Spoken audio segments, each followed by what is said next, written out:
안녕하세요. 감전된 한라봉입니다. 오늘은 3전학계법의 유도 과정을 기출문제를 통해 알려드리는 시간 가지겠습니다. 실제로 기출의 이 유도 과정을 작성하라는 문제가 출제된 만큼 우리는 이 공식을 암기할 뿐만 아니라 이 공식의 유도 과정을 직접 작성하실 수 있어야 되는데요. 조금 어려우실 수도 있지만 저와 함께 같이 연습을 해보도록 하겠습니다. 우선 지금은요, 제가 말하는 설명에 집중을 해주시고 제가 마지막에 이것만 적으면 된다고 강조를 할 테니까 지금은 제가 말하는 이 부분만 집중해서 들어주시면 감사하겠습니다. 그럼 시작하겠습니다. 문제를 읽어보면 그림의 회로에서 저항 R은 아는 값이다. 전압계 한 개를 사용하여 부하의 역률을 구하는 방법에 대하여 쓰시오. 즉 이 역률, 코사인 세타를 구하는 과정을 진행해 보도록 하겠습니다. 우선 전압계 한 개를 사용하여 전압을 측정을 할 건데요. 제가 부하 양단에 걸린 전압을 V1이라고 두겠습니다. 그럼 이렇게 B와 C 사이에 걸린 전압을 V1, 그리고 R 양단에 걸린 전압을 V2라고 할게요. 여기를 V2, 즉 A, B 사이에 걸린 전압이 V2가 되는 거죠. 그리고 A와 C 사이에 걸린 전압을 V3라고 두겠습니다. 여기를 V3다. 그럼 V3는 결국에 전체 전압 V가 되겠습니다. 정리해보면 V1은 부하에 걸린 전압, V2는 R 양단에 걸린 전압, V3는 전체 전압이 되는데요. 그럼 우리는 KVLA에서 이러한 식을 작성할 수 있어요. 전체 전압 V3는 V1 더하기 V2이다. 당연히 벡터적인 합이 되겠습니다. 제가 이때 V1을 기준으로 벡터도를 작성을 해볼게요. 우선 이 부분은 들어만 주시면 돼요. 실제로 시험에는 이 벡터도까지 작성 안 하셔도 되겠습니다. 우선 V1을 기준으로 벡터도를 작성해 보면 이렇게 V1이 있다고 했을 때 전류가 흐르고 있겠죠. 지금 이 회로는 직렬 회로이므로 전류가 일정합니다. 즉 전체 전류 I가 이렇게 흐르고 있음을 알 수 있어요. 이게 전류 I다. 이 전체 전류 I는 저항에도 똑같이 흐르고 부하에도 똑같이 흐르는 거죠. 그런데 우리가 보통 지상 부하를 사용하기 때문에 전류가 전압보다 뒤지게 됩니다. 즉 지상 전류, 전압보다 V1보다 세타만큼 느린 전류 I를 이렇게 그릴 수 있습니다. 여기를 세타이다. 그럼 여기서 이 전류 I는요, 저항 아래도 흐른다고 했죠. 그런데 저항에서 특징을 보시면 저항에 흐르는 전류와 전압은 동위상입니다. 즉 위상차가 없어요. 그러면 V2와 이 I는 위상차가 없는 거죠. 그래서 우리가 V2를 그리게 되면 이 전류 I와 똑같이 이렇게 그릴 수 있는 겁니다. 여기가 V2이다. 그러면 이 각이 세타가 되는 거겠죠. 여기까지 괜찮으신가요? 그러면 이제 우리는 V3가 V1 더하기 V2인 것을 알고 있어요. 그럼 V3는 이렇게 그릴 수 있습니다. 이 벡터가 V3가 됩니다. 그럼 제가 여기서 삼각형을 두 개를 표시를 해볼게요. 우선 첫 번째, 이 직각삼각형을 주목을 해주세요. 그리고 두 번째, 이 전체 큰 직각삼각형을 고려를 할 겁니다. 우선 이 작은 삼각형의 밑변부터 구해보도록 하겠습니다. 이 빗변의 길이가 V2이므로 이 밑변의 길이는 V2 곱하기 코사인 세타가 됩니다. 높이는 V2 곱하기 사인 세타가 됩니다. 즉 여기가 V2 곱하기 사인 세타이다. 그럼 정리를 해보면 우리가 이 길이도 알고 있죠. 이 길이는 V1이 되겠습니다. 즉 V1 벡터의 크기가 되는 거죠. 여기서 빨간 색깔 직각삼각형만 봐주세요. 그러면 이 직각삼각형의 밑변은 V1 플러스 V2 코사인 세타가 됩니다. 즉 정리해보면 이 길이가 V1 플러스 V2 코사인 세타가 되고 높이는 그대로 V2 사인 세타가 되고 빗변은 V3가 되겠죠. 즉 벡터 V3의 크기를 V3라고 표현을 한 겁니다. 그럼 우리는 이 직각삼각형에서 피타고라스 정리에 의해서 밑변의 제곱 더하기 높이의 제곱은 빗변의 제곱으로 표현할 수 있습니다. 작성해보면 V3 제곱은 빗변의 제곱이죠. 빗변의 제곱은 밑변의 제곱, 즉 V1 플러스 V2 코사인 세타의 제곱 플러스 높이의 제곱이다. 그럼 V2 사인 세타의 제곱이다. 이러한 식을 작성할 수 있어요. 그럼 이제 전개를 해볼게요. 좌변에는 그대로 V3의 제곱 이 친구부터 계산을 해보면 V1의 제곱 더하기 2 V1 V2 코사인 세타 플러스 V2의 제곱 그리고 코사인 제곱 세타 더하기 이 친구 계산해 주시면 V2 제곱 그리고 사인 제곱 세타가 됩니다.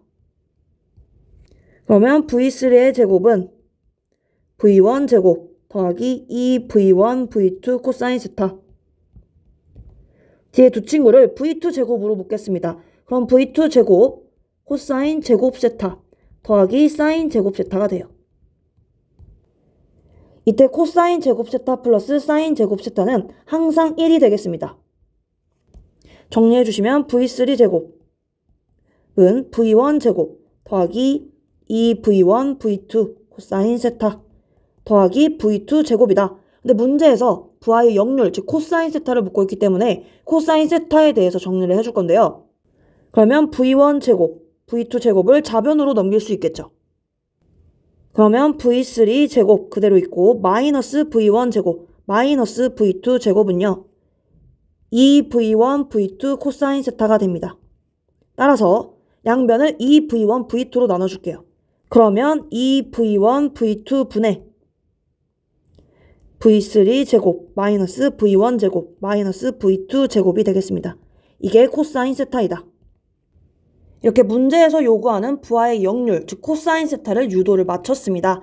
근데 많은 분들이 시험장에서 이 모든 과정을 작성하는데 부담이 있으실 수 있어서 제가 최소한 이건 무조건 작성해 줘야 된다. 이 부분만 제가 표시를 해보면 우선 우리가 V1, V2, V3를 잘 지정을 해줘야 돼요. 즉 부하 양단에 걸린 전압을 V1, R 양단에 걸린 전압을 V2, 그리고 전체 전압을 V3로 했다는 가정하에 이 유도 과정을 시작을 해주셔야 됩니다.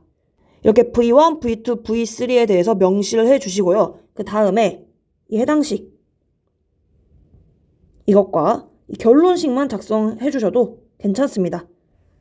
이렇게 세 가지만 잘 작성해 주시면 되겠습니다.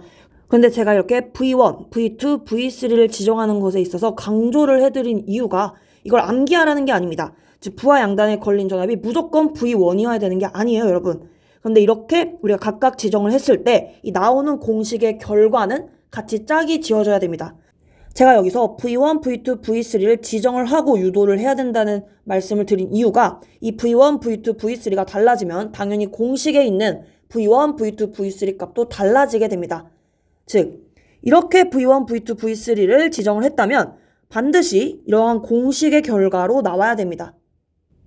즉 부하에 걸린 전압, R 양단에 걸린 전압, 전체 전압에 각각 걸리는 전압에 대해서 V1, V2, V3를 암기하라는 것이 아니라 이렇게 지정을 했다는 가정하에 이 공식이 나왔다는 것을 말씀드리고 싶은 겁니다. 예시를 들어보면 제가 전체 전압을 V1 그리고 R 양단에 걸린 전압은 그대로 V2 그리고 부하 양단에 걸린 전압을 V3라고 두겠습니다. 그럼 당연히 공식이 바뀌게 되는데요. 이 똑같은 유도 과정을 통해서 코사인 세타라는 값이 이렇게 나옵니다.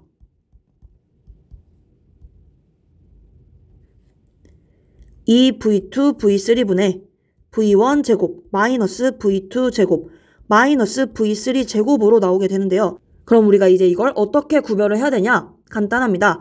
가장 큰 친구에서 빼게끔 해주시면 돼요. 즉 보라 색깔을 보시면요. 전체 전압이 V1이죠. V1이 가장 크겠죠. 그래서 우리가 이 가장 큰 V1에서 나머지를 빼게끔 이렇게 공식이 전개가 됩니다. 분모에는 이 V1을 제외한 V2, V3가 오게 되고 우리가 원래 이 파란 색깔로 했던 전체 전압을 V3로 뒀을 때는요. 가장 큰 친구 V3의 제곱에서 나머지를 빼게 되고 분모 역시 V3를 제외한 V1, V2로 이루어지는 것을 알 수 있습니다.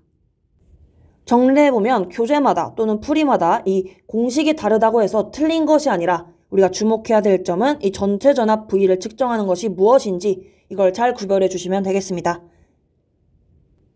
그럼 이어서 지금 기출문제에서는 역률을 계산하라고만 했지만 제가 부하의 전력까지 유도하는 과정을 보여드리도록 하겠습니다. 우선 이 보라 색깔로 표시한 부분은 헷갈릴 수 있기 때문에 제가 지우고 진행을 하도록 할게요.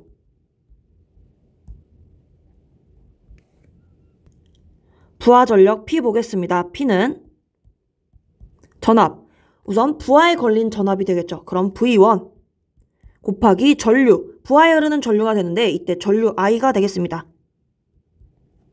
동일하게 흐름으로 부하에 흐르는 전류 역시 I다. V1 곱하기 전류 I 곱하기 코사인 세타를 해주시면 부하 전력을 계산할 수 있어요. 그럼 이때 우리는 이 전류 I에 대해서 주목을 해주셔야 되는데요. 전류 I는 똑같이 저항 R에도 흐르는 전류가 되겠습니다. 근데 지금 저항 양단에 걸린 전압을 알고 있고 저항 R이 있기 때문에 우리는 전류 I를 표시할 수 있는데요. 저항 R에 흐르는 전류 I는 R분의 V2로 작성할 수 있습니다. 그럼 이제 이 해당 식을 그대로 전력식에 대입만 해주시면 되겠습니다. P는 V1 곱하기 R분의 V2 곱하기 코사인 세타이다. 우리는 코사인 세타를 유도를 했죠. 이 유도한 결과를 그대로 대입해 주시면 돼요. P는 V1 곱하기 R분의 V2 여기까지 동일하고 이 해당 식을 그대로 대입하겠습니다. 그러면 이 V1, V2분의 V3의 제곱 마이너스 V1 제곱 마이너스 V2 제곱이 됩니다. 그럼 여기서 V1, V2 V1, V2가 약분이 되죠. 정리를 하면 전력 P는 분모에는 2R이 남습니다. 그래서 2R분의 1 곱하기 V3의 제곱 마이너스 V1 제곱 마이너스 V2 제곱이 되겠습니다. 문제에서는 이 전력의 유도 과정을 묻진 않았지만 같이 알아두시면 좋을 것 같아서 이렇게 유도 과정을 보여드렸습니다. 이렇게 챙겨주시면 되고 여기서도 마찬가지로 이 가장 큰 것에서 나머지 친구들을 빼는 관점으로 가시면 되겠습니다. 그럼 오늘 영상은 여기서 마무리하겠습니다. 지금까지 감전된 한라봉이었습니다. 감사합니다.